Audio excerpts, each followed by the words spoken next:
to the Jay and Ding Darling Wildlife Refuge, which is run by the U.S. Fish and Wildlife Service, which is the governmental arm.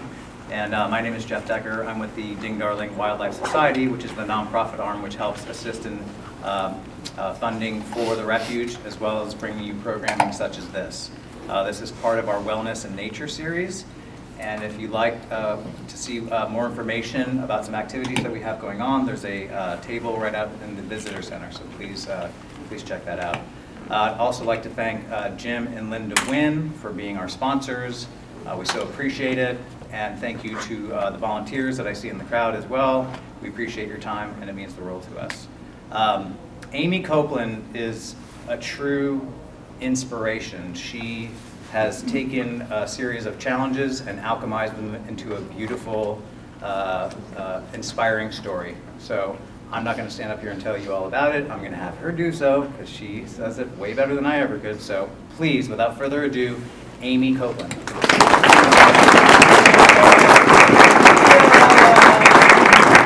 you all so much for coming, and hello, Sanibel Island. Been loving being here, but first and foremost, I do need to apologize for bringing in the cold from Western North Carolina with me. But don't worry, I hear it's going to warm up as soon as I leave, so I think I'll be taking it with me. I'm just really thrilled to be here at the refuge, to be sharing my story with all of you, and also so pleased to see that the refuge is devoted to making more accessibility for people like me who want to get out in nature, need to get out in nature, but have some challenges. And if you're here, you might have seen that I was speaking, maybe you gave me a Google, or maybe you even remember back in 2012 when the story of my injury made national headlines after I contracted necrotizing fasciitis. But don't worry, if you didn't do the research, I'm going to start at the very beginning. It was May 1st of 2012, and I had just recently graduated from the University of Georgia. Go Dogs! Sorry, I can't resist. I was studying a really unique field of psychology at a school called the University of West Georgia that's right on the border between Georgia and Alabama, really rural area. This unique field is called eco-psychology, and it studies the intersection between nature and the human psyche, and actually posits that there's really not a difference between the two, but they come together and they're one and the same. I was working 3 jobs at the time. I've always been a nature lover, yogi, trail runner, backpacker, hiker, loved camping, one of my favorite things to do. In fact, the weekend before this, I had just been on a rock climbing and camping trip in Alabama. And it was May 1st, like I mentioned, I was working 3 jobs, graduate research assistant at the university. I was a bartender at a fine dining restaurant on the square that also stayed open late night for the college students. And then I worked as a waitress at the breakfast restaurant called the Sunnyside Cafe.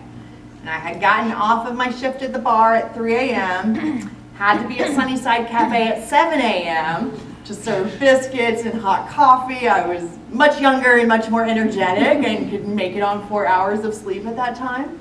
I had ridden my bicycle across the Carrollton Square to get to the restaurant.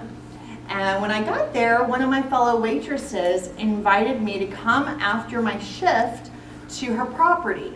She had a landlord who she rented from that lived next door, and they had a massive stretch of acreage right on the Little Tallapoosa River. Sorry, that's my husband. And it was this beautiful spring day. It was warm but breezy, and so I couldn't resist going over there. And sure enough, it was absolutely idyllic when I got there. There were bunnies hopping around in the yard, and she showed me in her shed where there was a little bird's nest, a little baby bird with their beaks up. And she had just planted all her seedlings and had little greenhouses with all these little seedlings popping up. And we went over to the river, which, if you ask me, was really more of a creek. Where I come from, we call that a creek. It was maybe a foot or two wide, 6 inches to a foot deep. But as we walked along the river, it was getting a little wider, a little deeper. And that's when we stumbled on this old homemade zip line. Now, if you did watch the news or you remember back in 2012, you would have thought I was like in the rainforest of Costa Rica, because the media was showing stock footage of these huge commercial zip lines, like high above the trees. And people ask me, like, what do you think about zip lines now? Well, that's just not what this was. There was no harnesses, there was no safety. This was, like, if you can imagine one of those dog runners that you would use to exercise the dog in your yard, connected to a pair of handlebars. This was a southern contraption. But I'm from the South. I grew up hanging out on creeks, and when we see a rope swing, some boards going up a tree, we don't ask questions, we just jump off it. So that's what we did. Me and the 2 other women that were there, we each took a little ride on the zip line, and it was nothing special, just a really mild amusement on a beautiful spring day. But I've always been pretty overzealous, and so I wanted to do it a second time. And it was on that second go that I heard 2 of the most traumatic sounds I've ever heard in my life. And the first sound was the crack of that dog runner snapping. And the second sound was the thud of my physical body hitting the very sharp rocks that I just realized were immediately below that zip line. And I had this horrible, excruciating pain coming from my left leg, and when I looked down, I saw why. I was cut worse than I've ever been cut before, and the river was turning red around me. In fact, it was like this huge curved cut, so it created this flap effect, showing me parts of my anatomy that I never cared to see.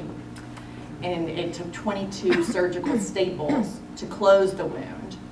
The ambulance came all the way down, loaded me up, and we knew it was really bad. It was very painful.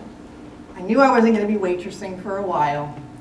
What I didn't know was that harboring inside that cut, I had a stowaway of very rare bacteria called Aeromonas hydrophilia, which it's rare to contract it in this way. It's actually, it's all over the place, or so I'm told, but there's only one medical journal that exists that talks about someone contracting this particular bacteria, which means it has to be like a perfect storm situation in order for this to happen. So people tell me, like, are you afraid of rivers? And no, I love getting in the river. I still get in the river. Do not be afraid of going in natural bodies of water. Just like, don't do it while you have a cut, probably is a pretty good plan. So I went home, kind of had a friend there who was taking care of me. What happened over the next 72 hours completely changed my life. I woke up on the 3rd day and I realized I couldn't speak and I couldn't move. I don't have much of a recollection of this because I was septic. The infection had gotten into my bloodstream, but my friend tells me there were purple, dark blisters going all the way up to my left hip, and that the room reeked like rotting flesh. I had lost control of bowel and bladder, and my friends had to physically carry me into the emergency room, and the only thing that I could manage to babble on that ride was, I think I'm dying. And when I got to the ER, the nurses confirmed that my intuition was correct, that all my vital organs were failing, and I was in the process of dying. And so they immediately put me on a helicopter and life-flighted me to Doctors Hospital in Augusta, where they have a renowned burn center. And what a lot of people don't realize is you actually treat flesh-eating bacteria the same as a burn because it's producing toxins that are eating away at the flesh. So similar to a burn, you have to debride, do a lot of debridement, start removing the flesh, cut further than has actually been taken. And they called my parents. You know, this is every parent's very worst nightmare for your child to go through something like this. And my parents rocketed over to Doctor's Hospital in Augusta. And when they got there, the doctor said, "We're so sorry to tell you this, but 99% chance your daughter's not going to make it through the night." They shared with my parents that I coded twice, being moved from the stretcher to the bed, had to be artificially resuscitated, and all my vital organs were shot. I was hooked up to full life support. And my parents, of course, are like, "What can we do?" And they were kind of surprised by the answer they got from these medical professionals, which was about the only thing you can do is you can pray and encourage everybody around you to do the same. And you can start giving blood, because if she makes it, she's going to need a lot of it. And so that's what my parents did. My dad got on his University of South Carolina Gamecock web forum. We won't hold it against him. And started asking for support. My psychology department held an all-night vigil in my honor, sending intentions and healing energy toward me. And that night, the doctor sat by my bedside, twisting and turning the dials that kept me alive. My parents got there the next day, and the doctor said, "We can't believe this. Last night, Amy's lactic acid levels rose to 10 times the normal level, which is 3 times the survivable level."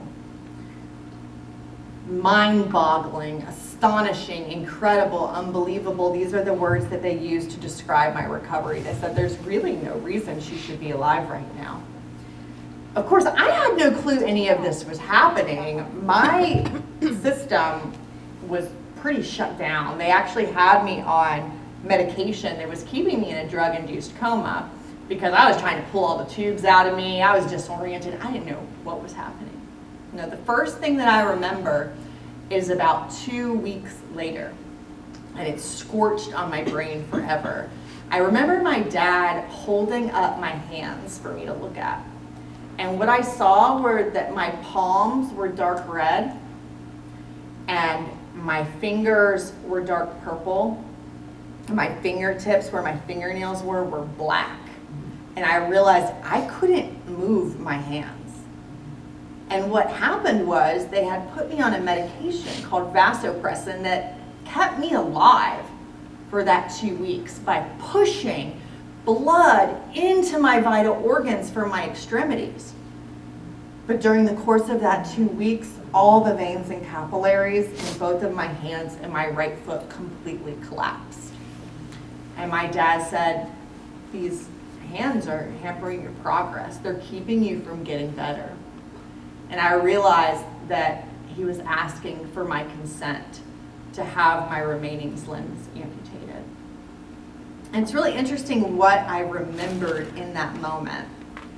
I recalled a book that I had read just recently, a couple of months before. It's pretty amazing. In my psychology program, it's a book called Man's Search for Meaning by a gentleman named Viktor Frankl. And this book, I never realized what an impact it would have on me later. And Viktor Frankl, just for context, he was also a psychotherapist, and he was taken into a Nazi concentration camp. And that's where he wrote this book. And if I had to sum up for you the thesis of the book, it would be something like, when everything has been taken from us, when we no longer even have control of our own bodies, we always have one remaining freedom. As long as we have our minds intact, we have the freedom to choose our own attitude. So surrounded by my family and friends, remembering Viktor Frankl, I chose at that moment that I was going to fight this thing with courage and dignity and hold my head high, that I wasn't going to curl up in a ball and give up on my life. And this is a decision that is not a one-off. This is a decision that I have to make every time I wake up. And I don't always choose perfectly, and I'm going to share about those really challenging moments today too, because I think it's really important to be authentic about these types of challenges. And I was in that ICU total about 8 weeks. The doctors had originally thought I was going to be there for about 8 months. And what actually improved my entire healing process and got me out so quickly was my love for nature. Because I was in this hospital room with white cinder block walls, no fresh air. And as a nature lover, what I really wanted to do was go outside. And I asked them, how can you get me outside? I'll just take the parking lot. And they said, well, in order for you to go outside, you're going to have to learn to sit up again. You've been laying in this hospital bed for 8 weeks. Your muscles are atrophying. You haven't moved an inch. And they said you're going to have to do physical therapy, which we normally wouldn't prescribe for many more months for you. You're going to have to learn how to transfer into a wheelchair, and then we can roll you outside. And I said, whatever it takes, I'll do it. And so I started doing abdominal exercises just to be able to get in this chair and go out into the parking lot. And when I finally got that transfer down, it took me a couple weeks. Going into that parking lot was like, to this day, one of the most ecstatic experiences of my life. They had these beautiful crepe myrtles that were in bloom, and there were purple and pink flowers, and the smell of the air. I was so grateful to be alive. At that moment, I wanted nothing more to be alive. You could have told me you were going to amputate my whole body, and if I could be a head in a jar, as long as you would take me outside, I would have been totally content for that. Because it just takes that moment for me to realize how beautiful life really is. When I left the Shepherd Center, I went to a really amazing inpatient rehab facility in Atlanta. Has anybody here ever heard of Shepherd Spinal Hospital? Anybody? There's only one person in the last group. It's a really incredible facility. It's located in Midtown Atlanta. It's a spinal cord injury hospital that is like world-renowned, amazing facility. They have indoor pools. They teach people how to get into kayaks using their pools. They have gardens. They have a horticultural therapy program. They have yoga therapy. They have it all. I even had my own personal bathroom. I got there, I was thinking I was at like a fancy resort. It was amazing. But I don't have a spinal cord injury. And people say, well, why Shepherd Center?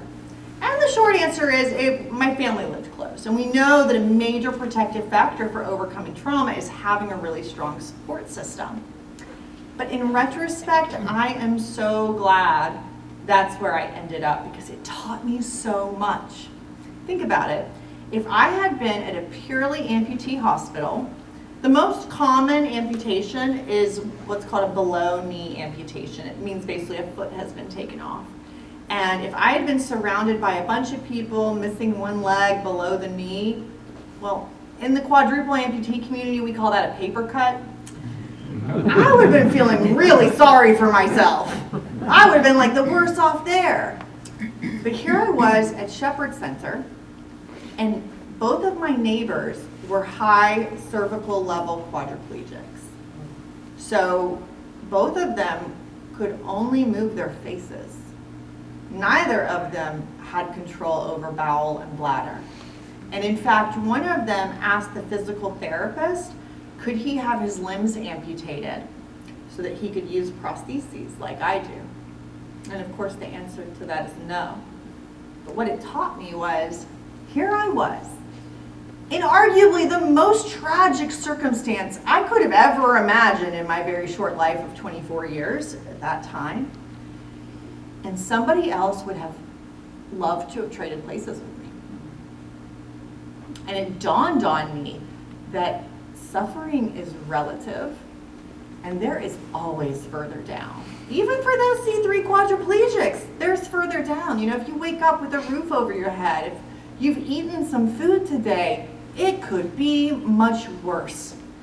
And how often do we get caught up in the petty things of life that we take our gifts for granted?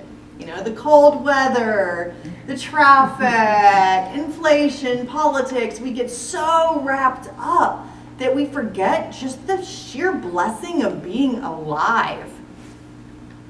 And so this experience, being at Shepherd Center, helped develop my gratitude. And that's been my focus, is to keep my attention on what I have going for me, which is a lot. You know, one of my teachers says, where the attention goes, the energy grows. So we can grow in gratitude, or we can grow in our own dissatisfaction and in our own suffering. And I like, in my gratitude practice, to try to think about the smallest things. The smallest things that we take for granted. Breath, air. This morning in my gratitude practice, I was feeling really grateful for my right knee. I was doing a workout this morning, and I'm like, man, without this right knee, I wouldn't be able to do half of these exercises. My glute has my right knee to thank for its life. And so what is the smallest thing that you can be grateful for in your life? And Shepherd Center was amazing in so many ways. I could go on and on and on, but one of my favorite things about Shepherd Center was on my bed, I had this little button I could push. And my ladies in waiting, nurses, would come to my every beck and call. They were fast too. But eventually I had to leave Shepherd Center. After about 8 weeks, I went home. They kicked me out. And my mama is great, but there was no button on the bed. My mama wasn't doing a bell. We weren't having that. And she had to go to work, you know. She had to go to work. My father had to go to work. So I had to figure things out, which I see as a blessing, because in having to do it, I learned how to do it. And I also learned the meaning of that old adage we've all heard a million times, where there's a will, there's a way.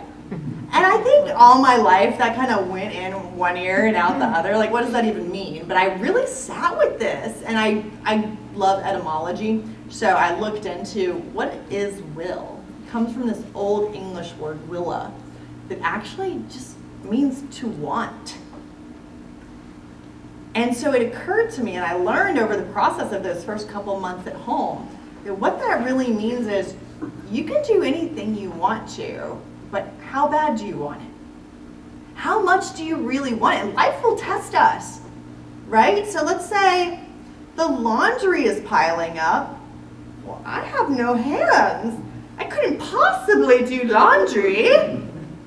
I didn't want to do the laundry. Let's say my tablet dies and I want to get on social media.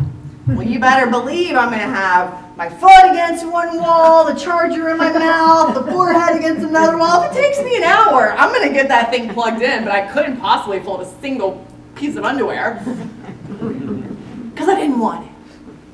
And I have seen this time and time and time again in my life, that if I want something bad enough, I'm going to keep trying, and I'm going to persevere, and I'm not going to give up. And if I do give up, it just means I didn't care that much. Because if I care about something, I'll keep going. And what's really fun for me is when people tell me what they think I can and can't do. Because if you ask my parents, they'll tell you, as a teenager, I was pretty stubborn. And now they call me determined. Love that euphemism. So when I first got out of Shepherd Center, it was August in Georgia, and I had super, super long hair. So the ladies in the room can probably guess the first thing I wanted help with from the occupational therapist, ponytail. So I go to OT, fresh out of Shepherd Center. I'm like, okay, what's the trick? What's the secret? How do I do a ponytail now? The OT just kind of shook their head sadly at me and said, all the female upper limb amputees I know just cut their hair short. Well, I had just had all my limbs amputated. I was not about to amputate my beautiful blonde locks too. Not an option. Granted, the OT was a man. Bald. Probably not a ponytail expert in retrospect. So I immediately switched. I found a female amputee who had long hair, who was going to get it. And she was with me. You know, we were so determined to get this ponytail. And for months, we tried different contraptions, different things to get the ponytail, and tried 47 times, and I couldn't get it. Tried 84 times, didn't get it. It was probably the 101st try when I had this moment of inspiration. We were working with this device that was made for people with one hand, and something inside me said, just tie a loop in the end of it.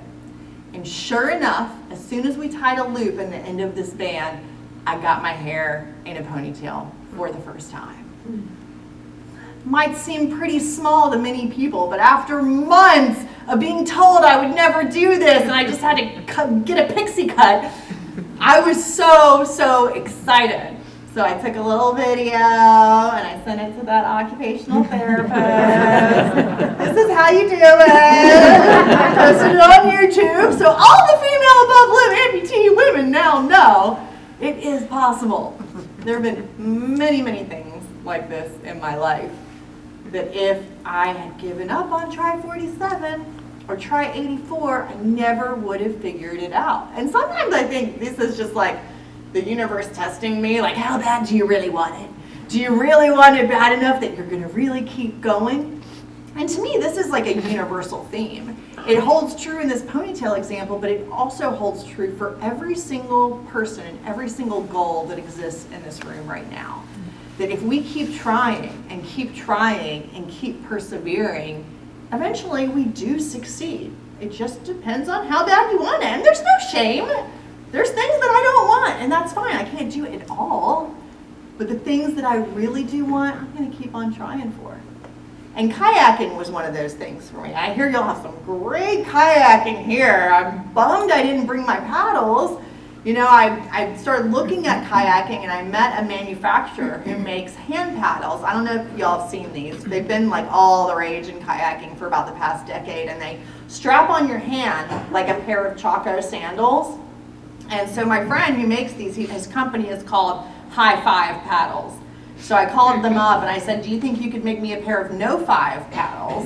And he said, absolutely. And he crafted these paddles for me and got me back out. I was doing like class 3 and 4 rapids with these paddles, being able to flip the kayak back over, getting my core strength up. It's one of my most favorite things to do in the whole wide world. Love to kayak. And another friend, I just love water. Water, I'm such a water baby.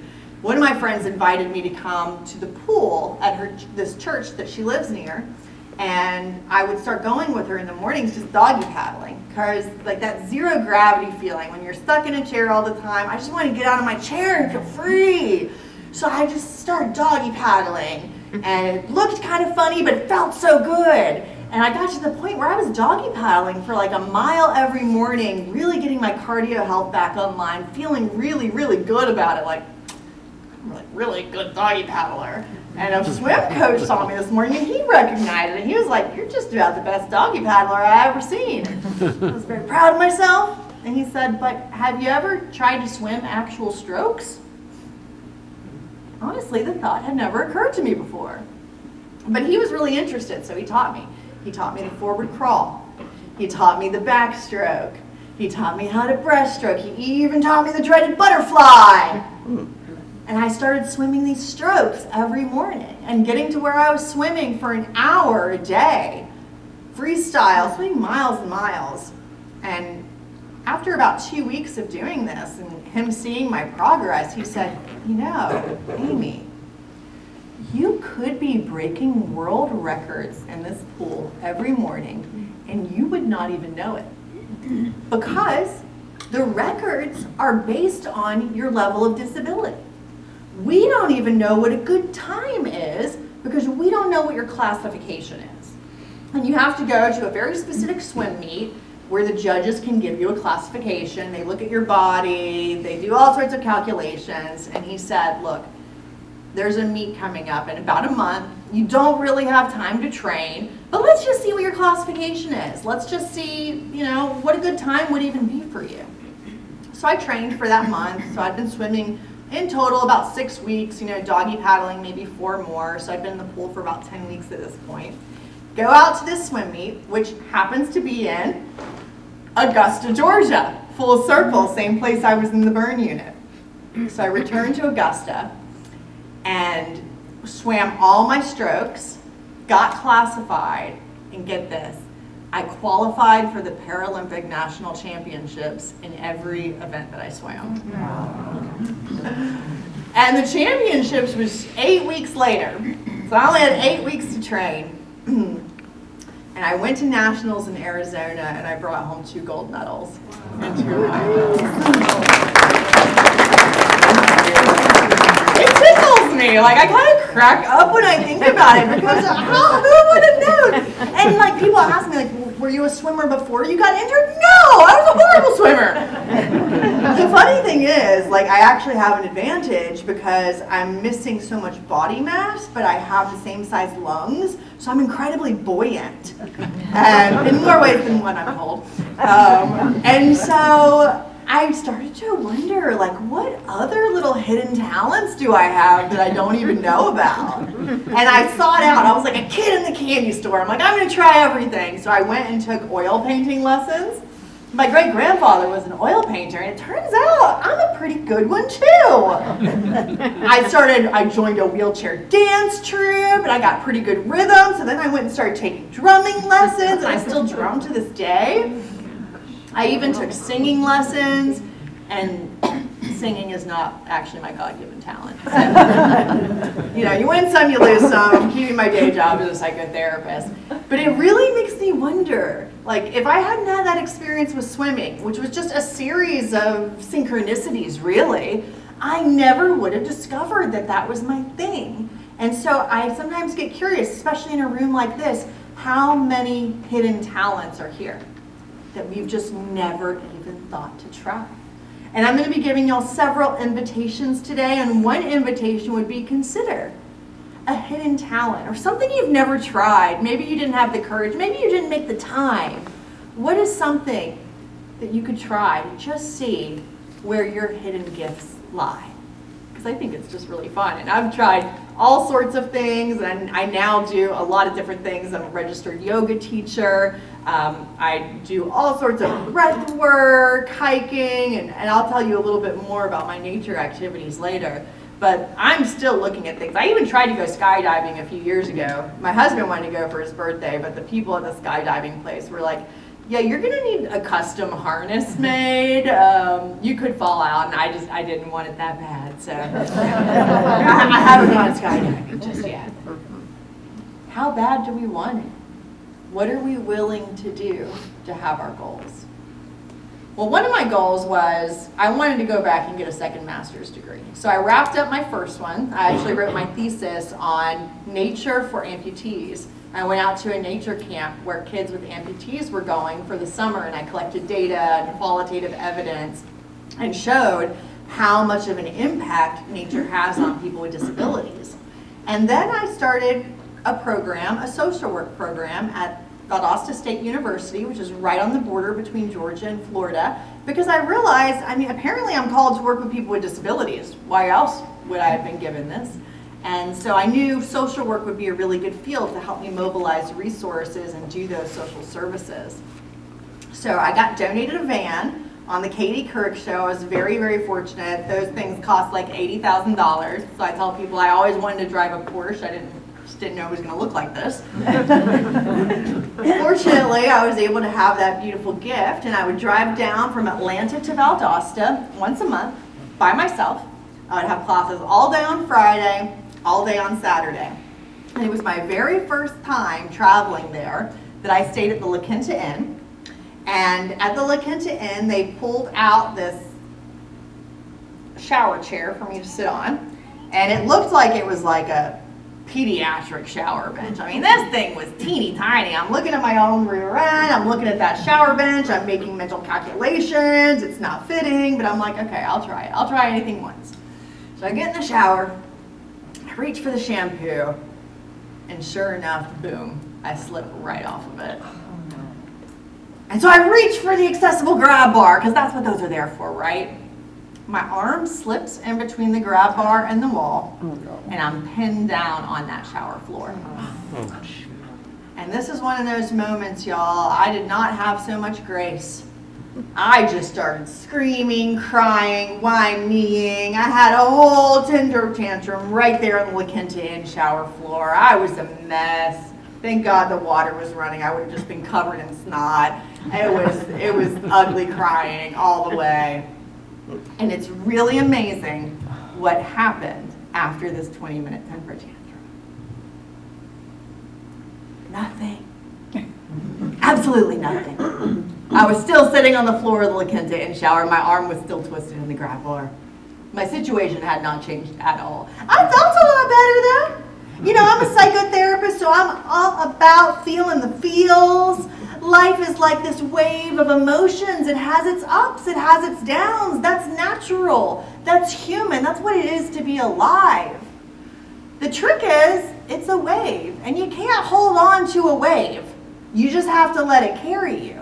So just like we can't hold on to the highs, we also can't hold on to the lows. Laying in that same position, holding on to my despair was going to do nothing for me. But releasing the despair, getting it out, allowed me to surf the next wave. Eventually I got bored. I got tired. My face started to hurt. I'm like, all right, what do I do next? Well, being in a wheelchair, I've learned you can pretty much MacGyver anything with one of two things. Duct tape or WD-40. I saw the conditioner sitting there that might well have been WD-40, so I managed to squirt some on my left arm, slather it on my right arm, wriggled myself free, finished taking a shower right there on the La Quinta Inn shower floor, got into my chair, got back into bed, and vowed never to take a shower at the La Quinta Inn ever again because I did not want it that bad. And to me, these challenges are what grow us.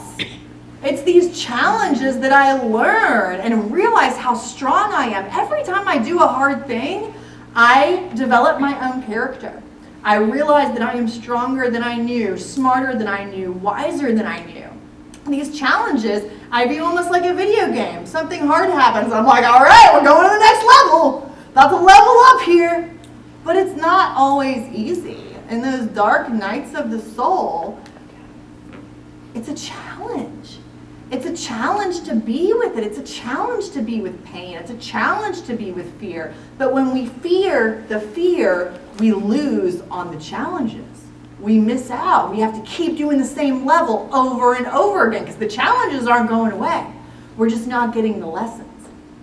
So I've learned to move through more gracefully, but I'm still not always perfect. One of my favorite challenges was on a Sunday afternoon, and I love to cook like a big lunch and have friends over on Sunday afternoon. It's a throwback from my Southern heritage. We always used to go to Mama Jean's house for lunch after church, and I have one of Mama Jean's recipes. It's my favorite, chicken pot pie. That's what I was making this day. And I don't know if y'all know anything about making chicken pot pie, but Mama Jean is a Southern cook. She doesn't use anything canned unless she canned it herself.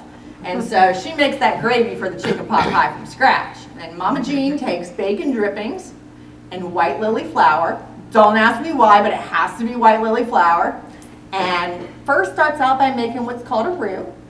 And you mix these together. And during this process of making a roux, you can't stop stirring. It could lump, it could clump, it could burn. Ask Mama Jean, she'll tell you about all the horrors if you walk away from your stove while you're making a roux. And that's what I was doing when my best friend walked through the front door and said, Amy, where is your van? And of course he's talking about the wheelchair accessible van that had been donated on the Katie Couric show. And I lived in a pretty rough neighborhood of Atlanta at the time, and I knew immediately it had been stolen. But here I was making this roux. I couldn't stop stirring it. It would lump, it would clump, it would burn. It would bring shame to our family and Mama Jean's recipe. So at this point, my then boyfriend, now husband, is also upstairs, and he and my best friend are like cowering in the corner, like, is she okay? Like, is this about to become an episode of Snapped? Is she gonna just go crazy at any moment? And I'm stirring, you know, called my parents, called the police, called the insurance. And I'm like, guys, that van's already been stolen. Ruining this chicken pot pie will not bring it back. And how often in life do we see this happen, where one bad thing ruins a whole day, a whole week, a whole year? Some people let one thing ruin their whole life. It was my rebellion of the spirit that this was going to be the best darn chicken pot pie I'd ever made. They were gonna eat it and they were gonna like it. They were out in my driveway, adjusting for fingerprints. You would have thought it was an episode of CSI out there. And cars go missing in Atlanta every day. They usually don't do that. But I was not worried about the vehicle because much bigger things in life have been stolen from me than a van. And that was the least of my concerns. What was the top of my concerns was what I did have control over, which was that I had a very important job to do the next day. See, I had my orientation for my new social work internship at Shepherd Center. I was now a case management intern on the same floor that I'd been in a hospital bed less than 2 years before. And at Shepherd Center, they have their meetings at 7:30 a.m. So I looked up the MARTA bus routes. I don't know if y'all have heard of our public transportation in Atlanta, but it's pretty notorious. It was going to take me 2 buses and a train to get there, which just could take weeks. Not an option. So I looked at Google Maps, and I saw, oh wow, Shepherd Center is only 5 miles from my house. And my wheelchair goes exactly 5 miles per hour. So unless the laws of physics have changed, I should be able to get there in 1 hour. And sure enough, I set out at 6:15, down Boulevard to North Avenue to Peachtree Street, one of the many Peachtree Streets. There were people out for their morning jog, and plenty of people looked like they hadn't gone to sleep the night before. Hello, neighbors. And sure enough, I was 15 minutes early to my orientation, and during my lunch break, I caught the call from the impound lot that my vehicle had been recovered. And I know life doesn't always work out this perfectly, but boy, was I glad that I didn't waste a moment of my precious life on this planet worrying about something that I couldn't control anyway. When we worry about things that are out of our control, it's like we got stabbed by a knife and now we're just choosing to twist it in ourselves for no good reason except for the mind does that. What was in my control was doing everything I could to make a difference in my own life. By bettering myself, by helping others, which, let's be honest, helps me the most. And that's a huge thing that I've learned from this experience, is when I help other people, it helps me. And so when I was laying in that hospital bed at Shepherd Center, I was like watching daytime television. I don't know if you've ever watched daytime television, but it's a great way to get a mental disorder. And I was starting to feel real depressed. And I'm like, I gotta get outside. And there was a time in my life where I could point in any direction and just start going and never stop until the sun went down. But now I had curb cuts and rocks and roots to worry about. So I started thinking, how can I make nature accessible? Not just for me, but for everybody else too. And I had this idea I would create like an inclusive nature park for people with disabilities. Well, after being in a wheelchair for 1 week, I realized how naive that was and that I didn't want to be in a special nature park. I wanted to be in my community with my family and friends. And I also didn't want to pave the wilderness, because the beautiful thing about nature is being out there, the animals, the flora, the fauna that go away when you start building things. I realized it was going to take technology to bridge that gap. And I don't know if y'all ever saw that movie, Back to the Future Part 2. I was very impressionable when I saw it as a kid, and so at this moment I'm like, where is that hovercraft that I was promised? Because that would really solve this problem. Well, we're not there yet, but what I did discover is the action track chair. This amazing all-terrain wheelchair with tank tires. It's in the little logo right there. And I got to go out on one of those at a state park. And I got about a mile into the woods, the deepest I've been into the woods in many years at that point, by the time I finally discovered it. And it was amazing how it all comes flooding back through the senses. The smell of the soil, the way the light shines through the trees onto the forest floor. I burst out into tears. I still get goosebumps when I talk about it. It was like being home again. There were these stairs, you know, and the stairs didn't even stop me. I was able to take that action track chair and bound down those stairs. Right before the dealer of the chair told me you're really not supposed to do that. But it was really fun, but we don't allow our users to do that. In fact, we require that all of our users complete a certification program they know how to use the chair to make sure that it does minimal impact on Mother Earth. These chairs are electric, they have zero footprint when used appropriately, so we make sure that everybody's trained and gets recertified yearly to make sure that we're not only getting people out in nature, which by the way has been shown to help nature, because the more people that are aware of the beautiful benefits of the nature, the more conservation efforts we have, the more we feel inclined to protect the earth. We just got to get out there and start connecting and appreciating. But it also protects these people from secondary disorders, from being indoors and sedentary. And the stories that I've heard, it took several years to launch off the ground, but now we have 24 all-terrain wheelchairs across 22 state parks in Georgia. And last year we got a van so we can move them around. So we have like a U-Haul program where we pick up a chair one place, we drop it off at another place, then it stays there until it needs to go somewhere else. Georgians with all abilities can rent these chairs, whether they just broke their leg, whether they have other issues, people who are elderly, people who are obese, people who have a disability like I do, amputation, cerebral palsy, you name it, are enjoying our chairs now and are able to get out into nature with their family and friends and experience all the healing benefits of the beauty of nature. So my mission is that everybody deserves a chance to live and play and be connected with nature. It is our birthright. We come out of it. We go back to it. And so that's my why. That's why I do this, is because I know how healing it is. And I want to bring that to every single person. Everybody deserves that opportunity. So my final invitation to you is to think about your why. Why do you do the things that you do? What is important to you? What is the impact that you're making? Not only for your life, but all the generations to come, because they rely on us, that we are good ancestors to them.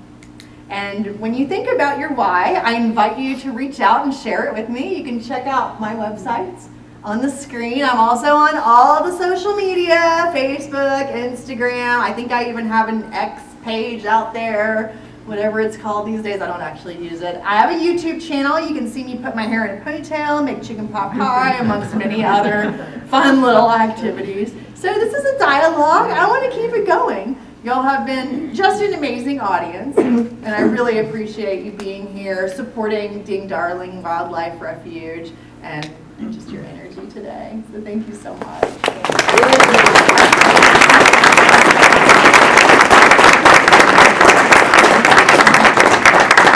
we have a little bit more time. So, there's so much for me to talk about. I really could have talked your ears off for like 90 minutes today, but nobody wants that. So to make sure that I can hone in on your curiosities, I would just love to open it up to a little Q&A. If you have a burning question or curiosity, I'm really an open book. It's not possible that you're going to offend me with any level of question. When I see little kids staring at me on the street, I usually just say, "Do you have a question for me?" And I love the things that come out of their mouths. It's the best. I think just being educated is really important, and so I want to be that avenue for all of your burning questions. Yes, right here. Have you written a book? I haven't. And I keep being told that by many reputable sources that I need to.